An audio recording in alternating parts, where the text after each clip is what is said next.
എണ്ണ വെയിലത്ത് നിന്ന് പിടിച്ചിട്ട് വന്നിട്ട് ഒന്ന് തണുപ്പിച്ച് വിടാൻ തീരുമാനിച്ചിരിക്കുകയാണ് അല്ലേ? തണുപ്പിക്കണ നല്ലതിനല്ലാതെ എനിക്ക് നന്നായിട്ട് അറിയാം. ഇത് കഴിഞ്ഞാൽ പാട്ട് പഠിപ്പിക്കും അല്ലേ? അതല്ലേ?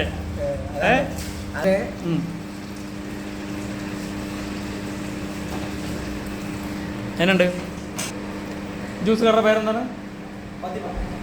അപ്പോൾ ഏർവാളിയിലെ ബാക്ക് ഡോറില്ലേ, ഈ സൈഡ് അല്ലേ, നമ്മുടെ ബാക്ക് സൈഡ്, മെയിൻ ഗേറ്റ് അല്ല, പള്ളിയോട് ചേർന്നിട്ടുള്ള ഗേറ്റിന് തൊട്ട് ഫാത്തിമ അല്ലേ?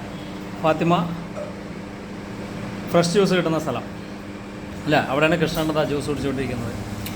ഓക്കെ, അപ്പോൾ എല്ലാവരും ഒന്ന് കുടിക്കുമെന്ന് പറയും. കൃഷ്ണേട്ടൻ എങ്ങനെയുണ്ട്? ജ്യൂസ് എങ്ങനെയുണ്ട്? അടിപൊളിയല്ലേ? Super juice. ഓക്കെ ഓക്കെ, അതാ കൃഷ്ണേട്ടനെ പറയണം, ഞാനല്ല. ഏർവാടിയിൽ തന്നെ ഇരിക്കുന്ന ആളാണ് കൃഷ്ണേട്ടൻ, അല്ലെങ്കിൽ അട്ടിയിട്ട് ആൾ അല്ലേ? നന്നായില്ലെങ്കിൽ നന്നായിട്ടുണ്ട്. ഓക്കെ ഓക്കെ, കൃഷ്ണനെ നമ്മൾ ഒരുപാട് കാലമായിട്ട് പരിചയമുള്ള ആളാണ്. സൂപ്പർ ജ്യൂസാണ്, കുഴൽ വെച്ച് കുടിക്കണം. അതെ, ഓക്കെ, ബൈ.